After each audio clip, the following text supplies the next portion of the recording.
যে গরম পড়েছে শুধু আইসক্রিম খেতে মন চায়।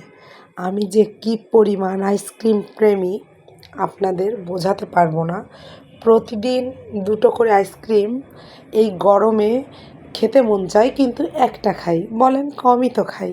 তো যাই হোক, হ্যালো ভিউয়ার্স, আসসালামু আলাইকুম। কিছুদিন আগে বিজয়গাথা সারণীতে মেলায় গিয়েছিলাম। এই প্রোডাক্টগুলো বেঙ্গল বুম পেজ থেকে আমি কিনেছিলাম। খুবই সুন্দর এবং দামও খুব রিজনেবল, খুব একটা বেশি না। আমি যাচাই করে দেখেছি অনলাইনে অন্যান্য আপুদের এই প্রোডাক্টগুলার আরও দাম। যেমন আমি এটা 220 টাকা দিয়ে কিনেছিলাম, এই স্টার প্লেটটা। অনলাইনে আরও 10-20 টাকা প্লাস কুরিয়ার চার্জ তো দিতেই হবে। আর এটা যেহেতু খুলনা থেকে কিনেছি, কোনো কুরিয়ার চার্জ নেই। সসারটা 100 টাকা।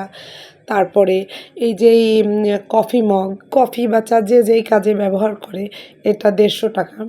তো এটা আবার অন্য একটা পেজ থেকে কিনেছিলাম। এই কুরুসের জিনিসগুলাই, ছোটোটা 50 টাকা আর বড়টা 150 টাকা।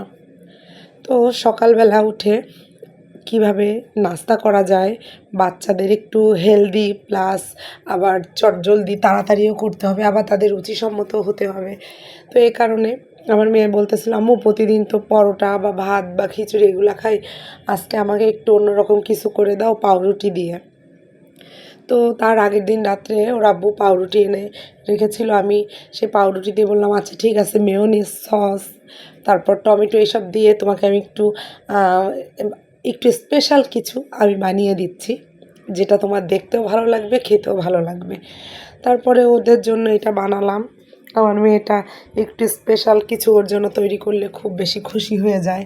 খায় কিন্তু খুব সামান্য, খুব একটা খায় না, কিন্তু তারপরেও মানে বাচ্চা মানুষ, ওর খুশির জন্য করি।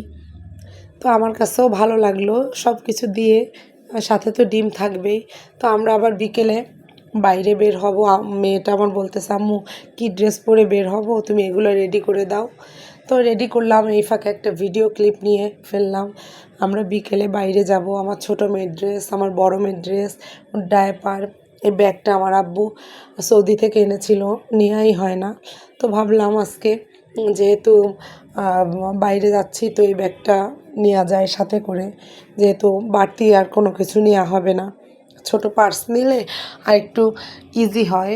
ছোট বাচ্চা তো কোলেই থাকে বেশিরভাগ সময়, তো ঝামেলা নেই।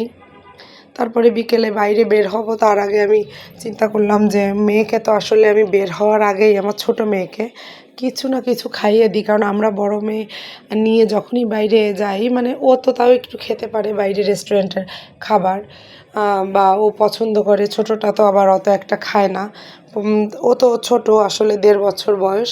ওর জন্য আমি বেশিরভাগ টাইমেই বাসায় সেরেলাক বা সাথে বাইরে বের হলে বিস্কিট, কলা, মানে এইসব জাতীয় যা ওর পছন্দ হয় আমি তাই আগেই রেডি করে ফেলি, যাইতে যাওয়ার সময় তাড়াহুড়া না বাঁধে।